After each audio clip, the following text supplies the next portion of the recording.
Well, good evening, everybody. I think most of you know who I am. I'm Ann Doyle, the archivist for the Quanticontag Historical Society. I especially want to welcome Steve and Marlene, Steve's wife, here tonight. And they are here in Quanti for their annual October visit from California. And we are so fortunate that we can spend a little time with them. We also want to welcome Steve Finnegan.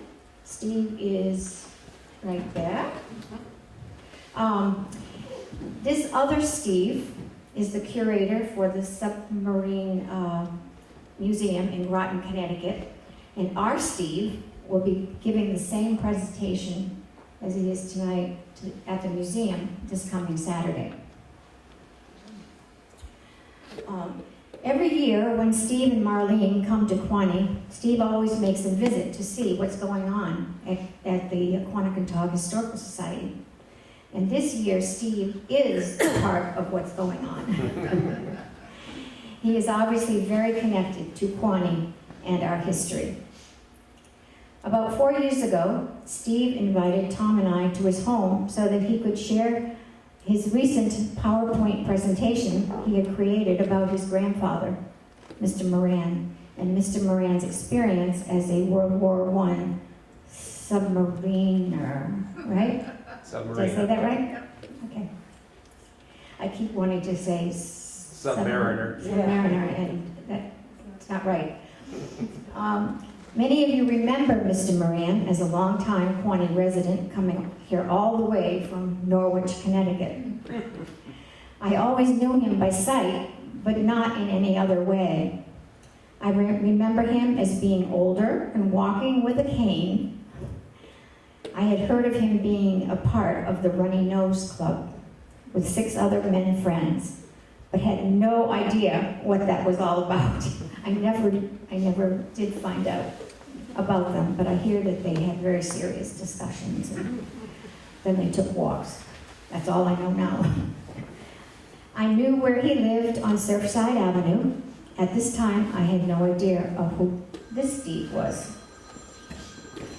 The photos on the display table show part of Mr. Moran's life in Quanti, and it does not touch on his World War I experience. I thought it was important for you to have some view of his life here, as well as what you'll be learning tonight. Now, for a brief overview, Steve's grandparents were Dick and Helen Moran. They bought their Quanti lot in 1948 and completed building their home in 1950 at 150 Surfside Avenue. Steve and his family have been coming to Quanti for 70 years. And finally, Steve is here this evening to share with us his revised PowerPoint presentation about his grandfather. He is here to honor his grandfather, who served as a submariner in World War I.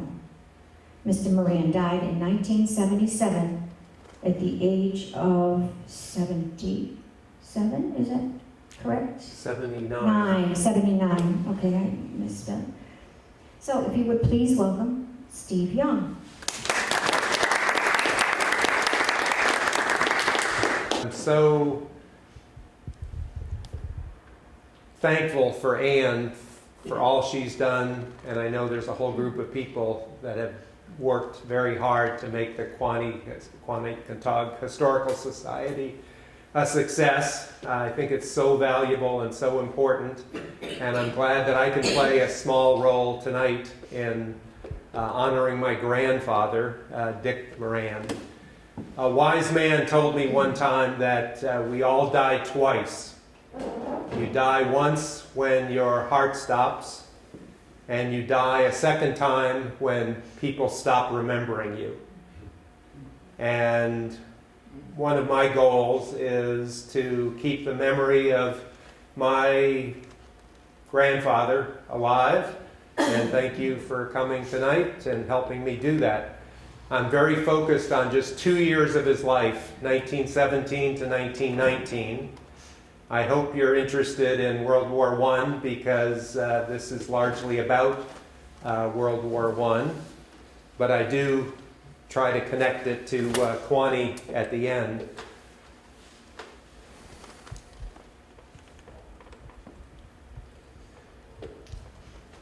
So my grandfather, Dick Moran, his formal name was Richard Carroll Moran.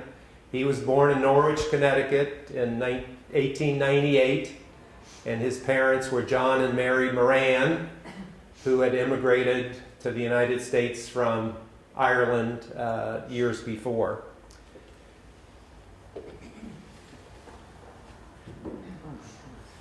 Dick was one of 7 Moran boys, a family of all boys, and he completed the 8th grade, and then he went to work, which I think was relatively common for people in his generation. So the United States did not enter World War I until 1917, but World War I started in 1914 and was a massive war in Europe. And it was really a difficult war. This is, it was largely trench warfare. It was very, very brutal. The food was terrible. The medicine was terrible. The logistics were terrible. These men really, really, really suffered. And you all have a great opportunity tonight, if you know how to run your DVRs. There is a great movie producer by the name of Peter Jackson, who produced The Hobbit and produced Lord of the Rings. He's a New Zealand filmmaker, very successful, became a zillionaire with those big successes. And he has a big film studio in New Zealand. And he got the idea to visit the Imperial British War Museum in London. And they had 200 hours of World War I footage of British soldiers before we actually entered the war. And he took those 200 hours back to his film laboratory in New Zealand, and he made a 2-hour film. Maybe it's a little shorter than 2 hours. And he basically wanted to tell the story of the soldiers of World War I. And he was able to colorize the footage that he selected. Because the cameras were hand cranked in those days, everybody cranked at a different rate. So you see a lot of soldiers, moving very fast, and you see some soldiers moving very slowly.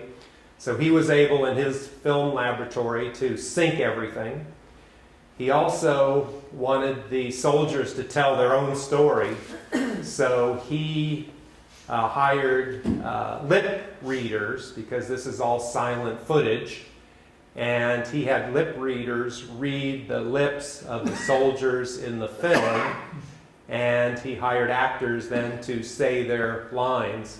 So the reason I mention that is if you're interested in World War I, tonight at 11 o'clock on HBO, they're playing his film. It's called Thou Shall Not Grow Old. And it's so impactful. And it's such a good portrayal of the really, really, really difficult circumstances of World War I, of the ground soldiers. My grandfather had the presence of mind to join the Navy rather than the Army. And World War I broke out in 1914. In 1915, the Lusitania was sunk by German U-boats. And there was a big push to have the United States enter World War I. There was also a big push not to enter World War I. That was a European problem, and we wanted to be isolationists and stay out of the European war because it was a meat grinder. Millions of soldiers were dying. But the Lusitania was a canard ship. It had some very wealthy New Yorkers on it. It had the Vanderbilts on it. And 1,260 people went down in the Lusitania in 1915. And it was torpedoed by German U-boats. Nevertheless, we did not enter the war, but Dick Moran was 18 years old, and the war was ablaze, and he signed up for the Connecticut military census, I guess, to get a draft card. I'm not sure that that's what they called it then, but he did that in 1917. He listed himself on the document as an 18-year-old electrician living at Boswell Avenue in Norwich, Connecticut. He was 5 feet 5 inches tall and weighed 130 pounds and was 18 years old at the time. On April 6th, 1917, 4 years after the war started, the U.S. entered World War I, and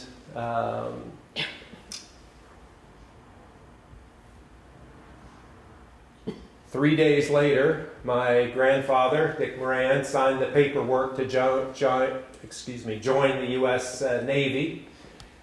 He did it in Newport, Rhode Island. And the next 2 weeks, he went to some type of very, very basic training.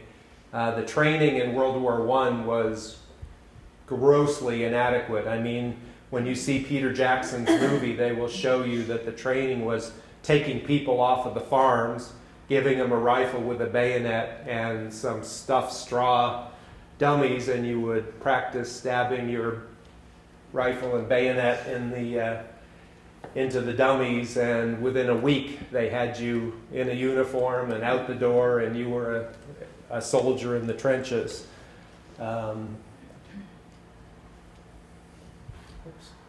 So, did I skip one? Let's see.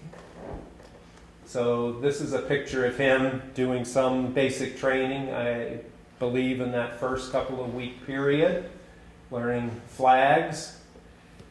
And then on April 19th, 1917, he formally enlisted in the U.S. Navy, and he left Norwich, Connecticut for the Brooklyn Navy Yard, and he went to the Pratt Institute to learn to become a Navy electrician. And all this was reported in the local Norwich newspaper. I'm so pleased that my grandmother kept a scrapbook of pictures. And I have a son who's a professional photographer. And this is literally a 1-inch by 2-inch picture that was in a scrapbook. And my son photographed it with a special lens and did some editing to restore it. And this is my grandfather as a plebe. I'm not sure that's the right terminology, but at the Brooklyn Naval Yard, getting training as an electrician.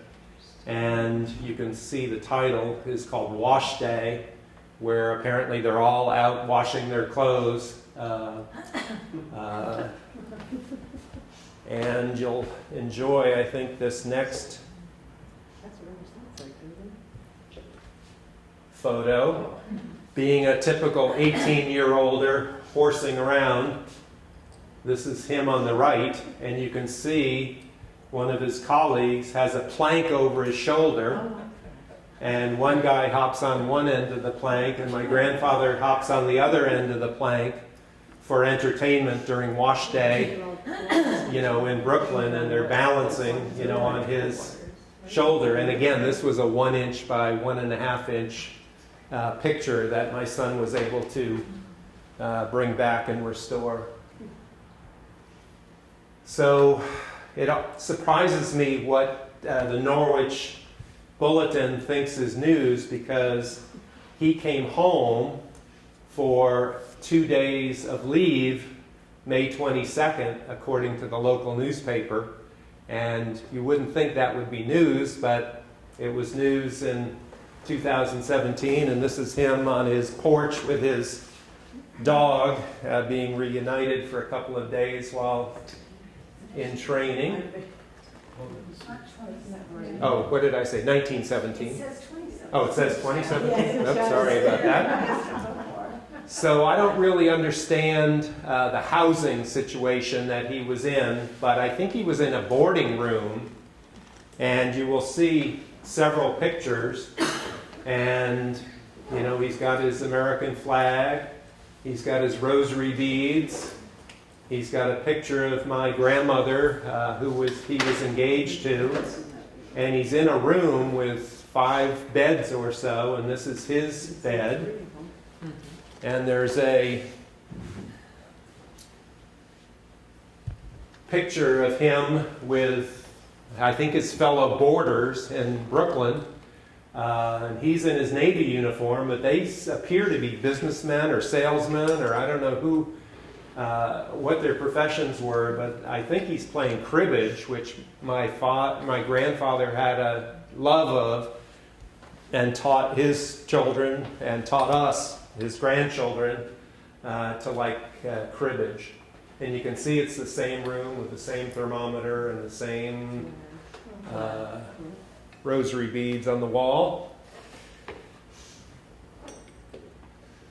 So I love this picture. This is his graduation from the Pratt Institute in Brooklyn. And it's about a 6-month course, and he graduated.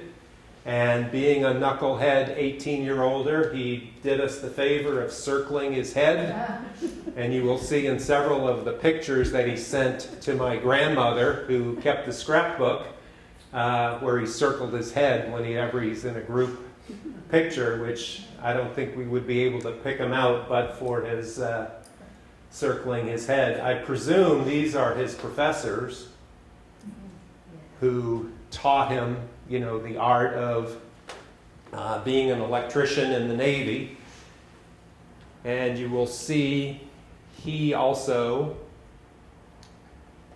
well, I'll get to that in a moment, but after he completed that course, he got sent to one of the big East Coast naval bases in Norfolk, Virginia, for additional training.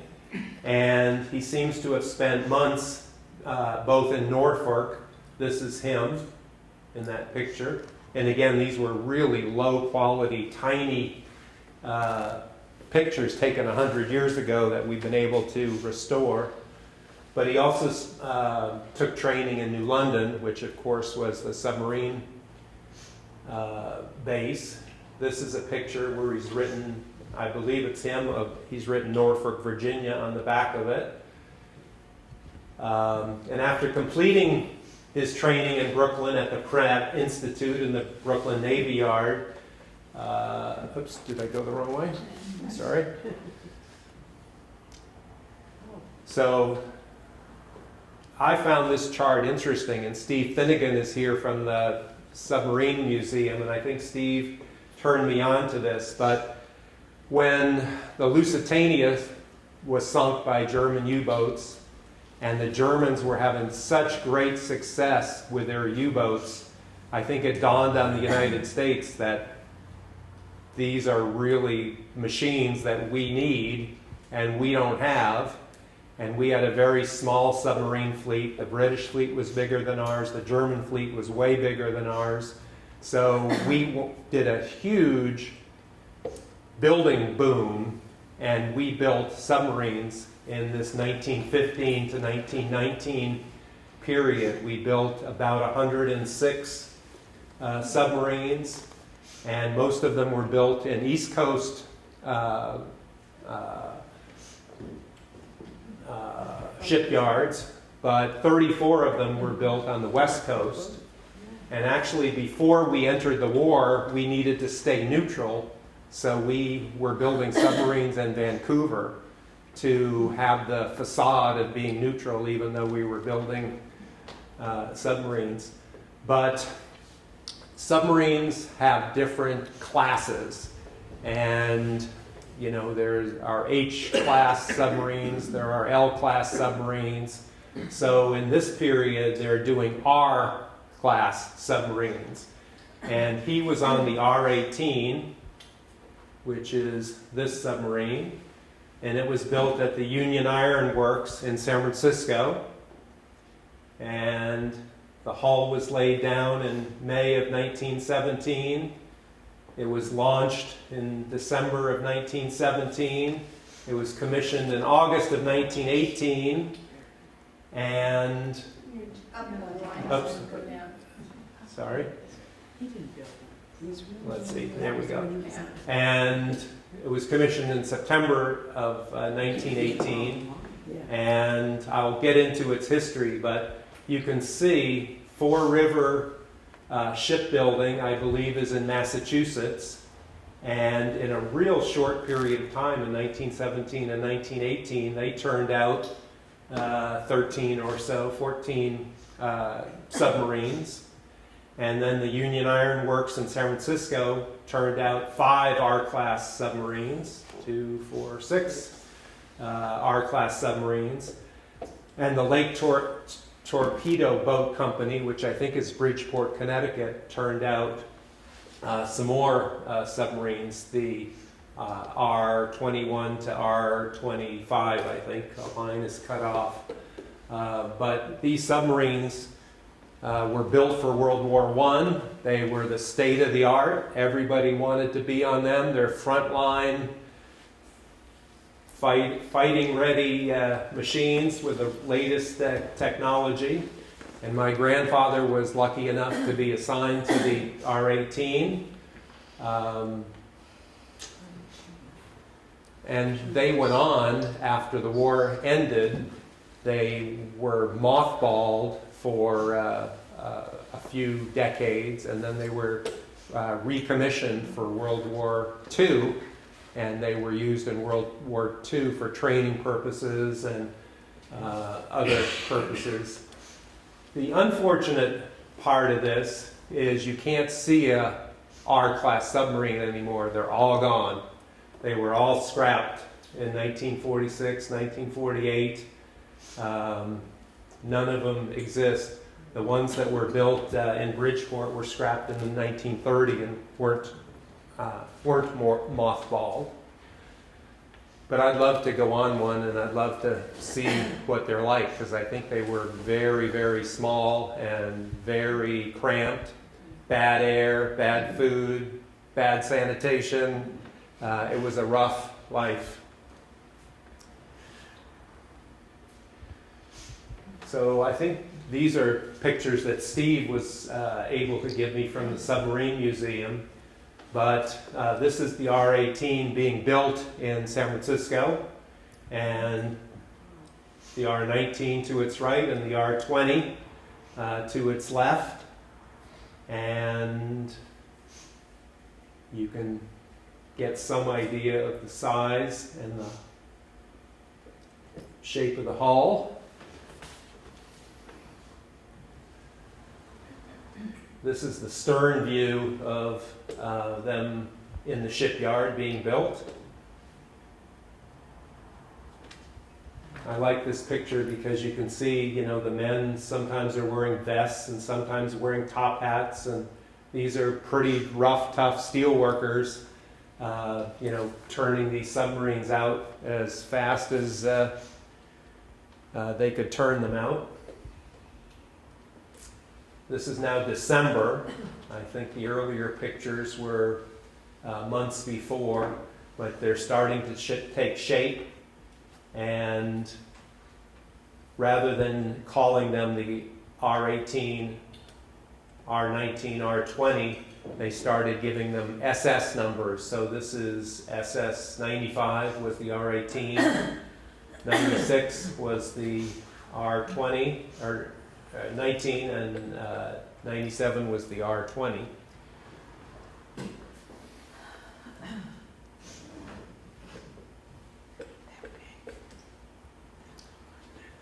So Steve, Tom, I need your expertise here for a minute.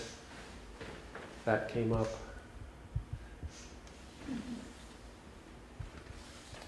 Yeah, perfect. So the R-18 was launched on January 8th, 1918, and I guess Marion Russell was a famous lady in that period of time, and she took the bottle of champagne and she cracked it over the ship, and it went down the launch pad into San Francisco Bay.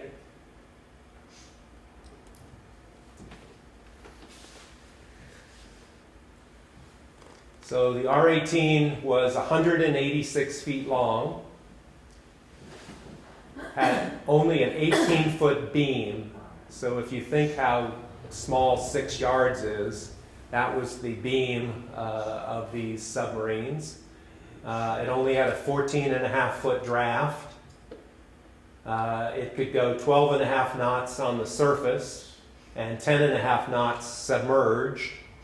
I don't think they spent a lot of time submerged. And it housed 29 men in very, very cramped quarters. And I learned a new terminology. I don't know if you've ever heard of hotbedding, but hotbedding is when you are on shifts, and when a shift changes, you hop out of your bunk and somebody hops into your bunk, and then you sleep for 4 hours, and then somebody else is going into your bunk. So these were crowded spaces. The R-18 had 4 21-inch in diameter, I believe, torpedo tubes, and it had a 50 caliber deck gun that fired 3-inch rounds, and it was capable of diving to 200 feet. So submarine technology was very... So I pressed the wrong button again, and that came up again. So when I put my hand there, it goes off. So what are you doing to take it off again? Oh, okay, just clicking. Okay, sorry. I'll be more careful. So, according to the Norwich newspaper, Dick Moran, after being trained as a chief gyro compass man, left the submarine base in New London, Connecticut, bound for San Francisco, California. So I believe before magnetic compasses, they used gyro compasses. And gyro compasses were part of the navigation system of the submarine, and were also part of the navigation system of the torpedoes. So you needed a gyro man on board, and my grandfather apparently was the gyro compass man on the R-18. When you think of 18-year-old with a 8th grade education, probably had never been very far from Norwich before, and now all of a sudden he's gone to Brooklyn, he's gone to Norfolk, and he's being put on a train in New London and trained to San Francisco. And his assignment is an exciting assignment, I would think, for an 18-year-old, where you are going to be on a battle-ready submarine right out of the shipyard, and you're going to be on the maiden crew of, a premier, state-of-the-art fighting machine. And to get there, of course, never having been out of Norwich, Connecticut before, you're going to cross 20-some states, or I don't know how many states you cross to get to San Francisco. But what an adventure, and how exciting it must have been to be in his shoes in 1918 with this assignment and training across the United States. So this is a picture where he hasn't circled his head, but it's in San Francisco, a cable car, and this is the Navy men at attention. And when a ship comes out of the shipyard, you need to train the crew, you need to make sure it works right, you need to make sure the torpedoes fire right. So there's all kinds of testing. and training and sea trials and shakedown cruises and before the ship is commissioned. And the R-18 was commissioned on September 9th, 1918. My grandfather was deployed from New London to San Francisco in the spring, so I believe he participated in the R-18's sea trials and shakedown cruises. And when the ship was ready and when the crew was ready, its first assignment was to go to the new U.S. submarine base in San Pedro, California, which is the port of Los Angeles, 400 miles south of San Francisco. So that was the first cruise of any length that the R-18 took coming out of the shipyard. And I'll cover that in another slide. So they did submergence tests where they're at a dock, but they sink, the ship to a certain level to test it. These are pictures, again, that I got from the Submarine Museum of an R-class submarine, maybe not the R-18 specifically, but these are the 4 torpedo tubes. And I believe these ships carry 8 torpedoes. So this is a picture I want you to remember. This is now a year before. This is April of 1917 when the U.S. Pacific Submarine Fleet was created in San Pedro, California. And it was the operational base for 18 submarines. These are some H-class submarines lashed together, but this dock and this space you're going to see is important later on in my presentation, so remember this slide. So they established a submarine training school in San Pedro, and they tested torpedoes, and they trained the men and the recruits to be deployed in World War I.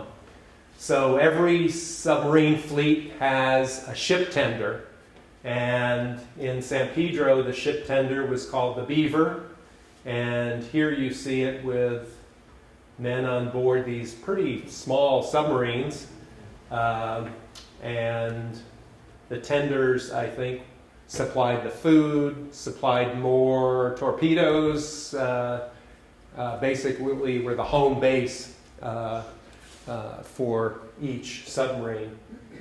And this is a picture I think Steve got me of, here's the R-18 right here, lashed together with 9 other R-class submarines to the ship tender at some point in time.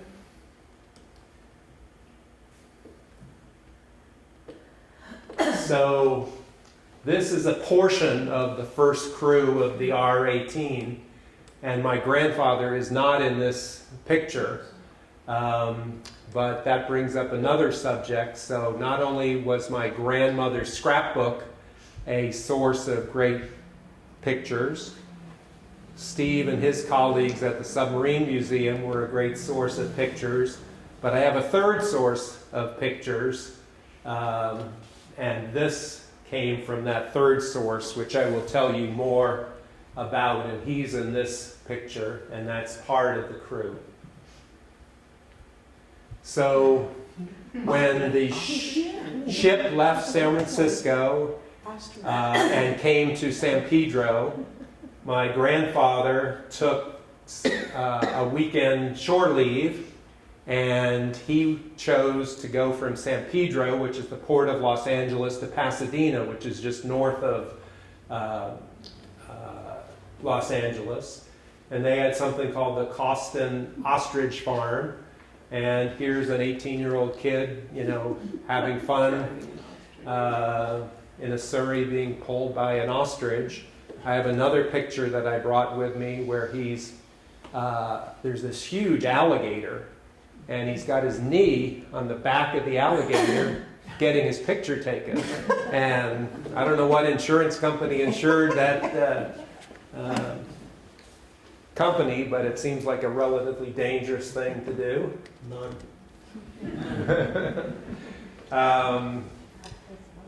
Being a fellow from Norwich, he had no idea what cactus was, so he had his picture taken in front of cactus in Pasadena, and thought that was pretty cool to send to his fiancée back in Norwich.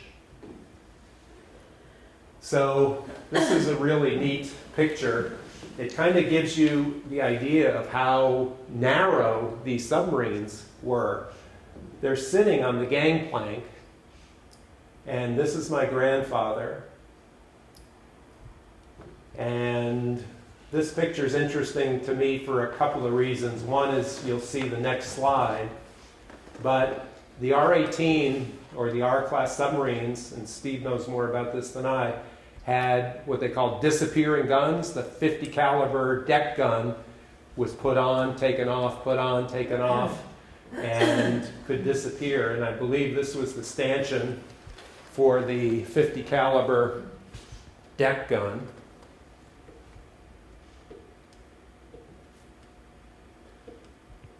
So this is a picture from the scrapbook, and it says on the back of the photo that shipmate Bullock was washed overboard from that location. So it's the same location with the same gangplank that they were sitting on, the same stanchion for the deck gun, and apparently Seaman Bullock, I don't know whether he was saved or not saved, but he was washed overboard from the location that they had just been sitting at.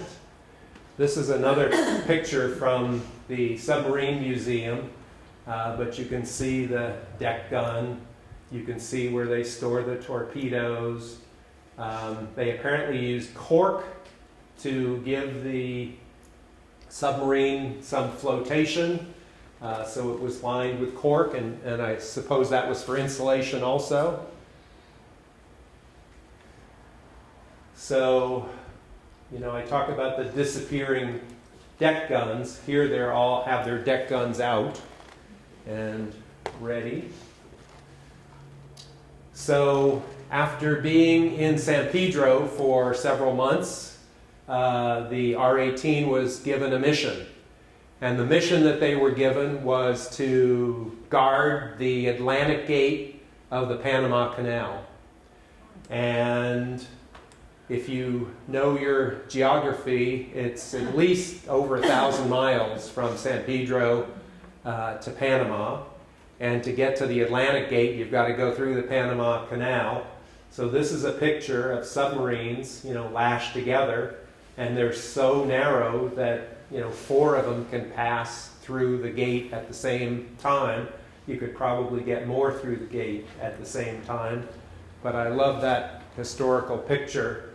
The Panama Canal had only opened in 1914, and this is 1918, with the 4 submarines that you see crossing. So to get to the Atlantic Gate of the Panama Canal, Coco Solo was their assignment. But to get there, you had to go through the Gatun Lakes, or Gatun Locks. You had to go through Gatun Lake, and you had to enter the Pacific Gate of the Panama Canal at Balboa, or at Balboa. So again, for a 18-year-old kid from Norwich, this must have been a thrill to go south over 1,000 miles on a submarine and then cross Panama, and to get what would be a relatively important assignment, I would think, to protect the Panama Canal in World War I from the Germans.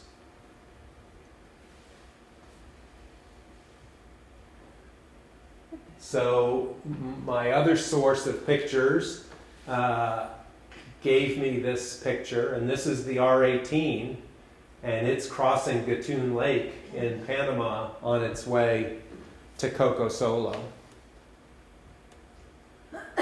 This is from his scrapbook. It's another example of a 1-inch by 2-inch picture that we were able to blow up, but this is my grandfather in his overalls, and he labels it outside the mansion at Coco Solo. So these were pretty rough characters that were manning these submarines. And again, my grandfather was nice enough to circle himself in the group photo. But this is in the fall of 1918 in Panama. And this is part of the crew. And as I say, they're a rough, tough bunch. So, yeah, on November 11th, 1918, the war ended, and an armistice was signed. And here my grandfather's only recently gotten to his assignment at Coco Solo with the R-18, and I'm sure they're ready for a fight, but there's nobody to fight because the war ends, and the armistice is signed. And here's a picture of cleanup day on the R-18 in Coco Solo in December of 1918. And they apparently have been recalled back to San Pedro. We don't need you in Coco Solo anymore. Again, he's kind enough to circle his head in the group shot. These were diesel engine submarines, and they always joke that you can smell a Submariner because their skin is so infused with the smell of diesel being in this tight quarters all these months. So the ship made its way back to San Pedro outside of Los Angeles, or the port of Los Angeles. It was back in January of 1919, and there's a picture of the R-18. And the submarine was overhauled and sent back to Mare Island, where it was basically built in San Francisco to be refurbished sometime in March of 1919. So this is a picture in the spring of 1919 where many of the R-class submarines were sent to Honolulu. And San Pedro was no longer the U.S. West Coast submarine base. They moved it to Honolulu, and my grandfather didn't get to make that trip, but the R-18 did, and was there for quite a few years. And then in, I believe it's 1930, it was mothballed in Philadelphia, and then it was recommissioned when World War II broke out. And again, not with my grandfather, but I found this historical picture of the crew of not the R-18 but the R-19 in Pearl Harbor in 1921, and this poor fellow was soon to lose his life when he was promoted to captain of the new S-4 submarine, and they had an accident, and all hands were lost when he was captain. So my grandfather got out of the Navy April 14th. He went into the Navy April 9th. So he served 2 years almost to the date. And he returned home. This is him at the beach. I'm not sure whether this is a Connecticut beach or a Rhode Island beach, but that's my grandmother. And this is in the early 1920s. And they were married, and were married for over 50 years. So they were married in 1923 at St. Patrick's Cathedral in Norwich. And in 1924 had my mother, Elizabeth, their first daughter, and that's a picture of Dick as a businessman in Norwich.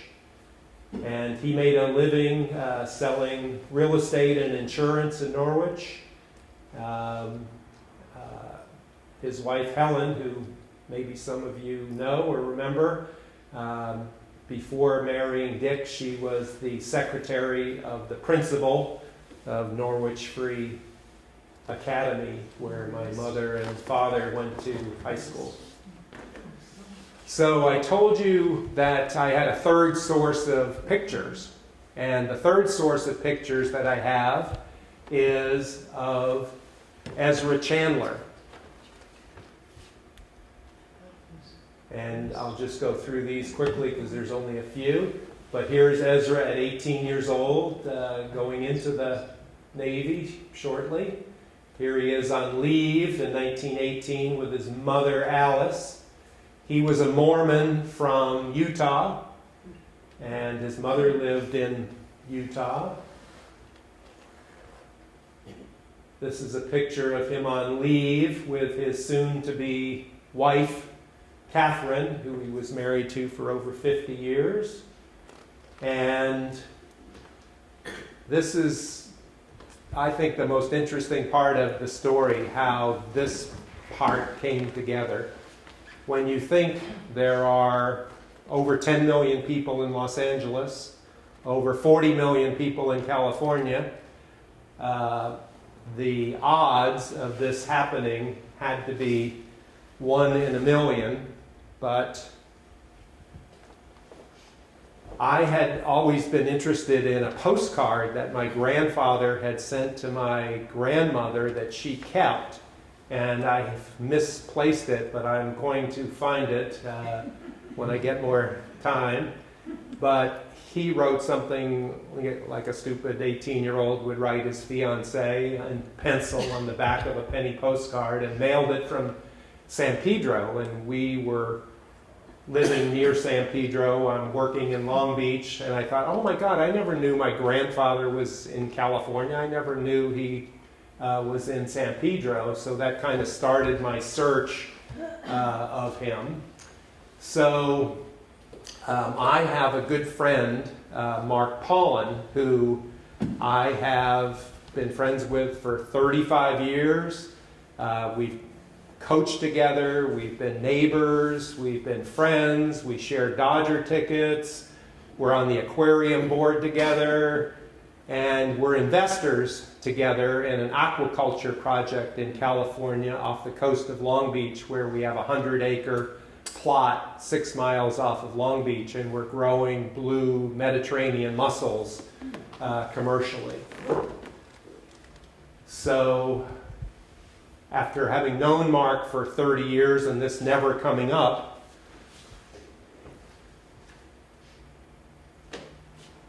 we're at the headquarters of Catalina Sea Ranch, which is our mussel farm, and we were able to be housed and have our headquarters at the old Pier 1 in San Pedro. And Pier 1 is where the U.S. submarine base was 100 years before. And Mark and I are coming out of a meeting, and I say to Mark, you won't believe this, but 100 years ago, my grandfather stood where we're standing, on this dock 100 years ago. He was a submariner in World War I. And Mark says to me, "You're kidding. My grandfather was a submariner in World War I." And we do a little research, and lo and behold, if they're both not on the R-18 at the same time, and they're shipmates on the R-18, and that's only, one of the small world coinerences between them.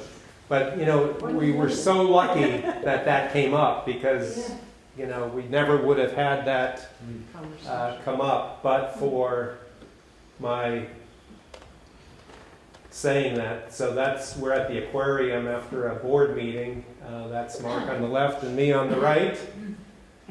And this is the picture that I asked you to pay attention to early on when the submarine base opened in San Pedro in 1917 at Pier 1. And this is a picture today of Pier 1. And it's taken from our workboat for Catalina's Sea Ranch. And we have some very prestigious neighbors. This is Bob Ballard's Nautilus exploration boat, who was a neighbor of ours, and he's done 200 deep sea dives, and he's found the Titanic, and he's found so many Navy ships and so many treasures. And this is all of his, gear and research equipment, and it's quite the vessel. Another neighbor of ours is SpaceX, and I don't know if you've been following the exploits of Elon Musk, but he has developed a technology where they launch missiles, SpaceX missiles, and then they recapture the spent rockets. And it's not like they just go out in the ocean and retrieve them. They actually land them vertically on a barge in the middle of the ocean, and it's just a miracle. I mean, how can you possibly get a spent rocket and land it vertically and have it come down without killing somebody on the barge, and then these arms come out and it's brought back to this location by tug with a missile erect, and it's processed over a week before it goes from erect to supine and is towed away to be used again. Here's another picture of the rocket, and you can see the arms that come out and hold it on the barge, and it's quite the neighbor. So in the small world category of, Dick Moran and Ezra Chandler, a Catholic from Norwich, Connecticut, and a Mormon from Utah, being shipmates in World War I. Ezra was a blacksmith, but they're both born in the same year. Neither graduated from high school. Dick made it to the 8th grade. Ezra made it to the 11th grade. Both enlisted in the Navy. Dick from Norwich on April 9th, and Ezra in Los Angeles on May 18th, 1917. Both were submariners. Both served on the USS R-18 in early 1918 late 1918 and early 1919 in Panama and in San Pedro together. Ezra had the pleasure of being in the Navy 2 months longer, so he got to go to Honolulu, which must have been a great adventure, but my grandfather didn't. Both were married. Dick married Helen and was married for 55 years. And Ezra married Catherine, and they were married for 53 years. Dick died in Rhode Island in 1978 at age 80, and Ezra died in Redondo Beach, California in 1972 at age 74. So I thought it was such a miracle that we connected the two, and that they had so many things in common in their life. Anne had her hand up first. Did your grandfather talk about his experience? He didn't, and Marlene on the way over said, we're so sorry that we never asked him more questions, because now I've got a million questions for him, but he never talked about his World War I But he did have phobia. career, but he did suffer phobias, and we were aware of his phobias. I think, in 1918, nobody thought anything bad of bullying or hazing. That was just kind of par for the course. So my grandfather, as a rookie on the R-18 was put in a torpedo tube and terrorized, and he always was claustrophobic after that. He survived on the R-18 much longer than that, and that certainly was something, but he was claustrophobic. He was, when you're scared of heights, is it agoraphobic? He didn't like to go over the bridge to New London because it was too high. But I think some of those, I don't know where he got all of his phobias, but I just wonder whether at least the claustrophobia, didn't come from that bad episode on the R-18. I understand, and I don't know from where, in the 70s, that submariners, is that how you say it, are screened temperamentally so that anyone with a tendency for claustrophobia or fears like that are screened out. And they also have to be very mild-mannered and slow to anger and easygoing because they have to be away from the sun and underwater for long periods of time. So on the aquarium board with Mark and I is a former Navy captain who was on a modern day submarine, and they would go under the ice, and I think they would stay 30 days or 90 days or something, under the ice. But those, if you've been to the Naval Museum and you see how big the Nautilus is, I think these newer ships are even bigger than the Nautilus, so they have a little bit more elbow room, but probably bigger crews. But you're still, I mean, can you imagine being under the ice for 90 days in close quarters? I think Leah's right, you better be able to get along with people. Your boss. Yep. Yes? I thought it was great that your grandmother, was it, who kept these photographs. Yeah. But did he ever write any letters to her or any other text material that she collected? Kept? So we have his writing on the back of photographs, but, and I have that postcard that I've seen but can't put my finger on right now. But other than that, I don't think he was an educated person, and I don't think he was a great writer or a great reader. The other question I had was, you answered it about being diesel powered. Yeah. Submarines diesel powered, but was that, maybe this gentleman can Yeah. answer that, they bolted together back then? So They as didn't I understand it, the incorporate R-18 had two 500 horsepower diesel engines, but it also had two 400 horsepower electric engines that were battery powered that I guess they would use when they would submerge. But I'm not sure how long, World War I submarines could stay under. Right now, when you said about air things, about a month ago, we had a second diary given to us, which I didn't know at the time until my archivist says, Steve, we already have one. It's from an L-class submarine, L7, don't quote me, that they went on patrols out of Bantry Bay. So the United States in World War I sent a bunch of submarines over via the Azores. First time we went overseas to Bantry Bay and do patrols. And they do 8-day patrols. They would go out and submerge during the day, and it would be an 8-hour run at about 60 feet. And then they would come up and they would run one diesel engine to charge the batteries at night for about 4 hours, and then run the other engine to go on the surface. And then they re-dive the boat again for the daytime and run on battery power through the day. So thank you for paying close attention. I appreciate your interest.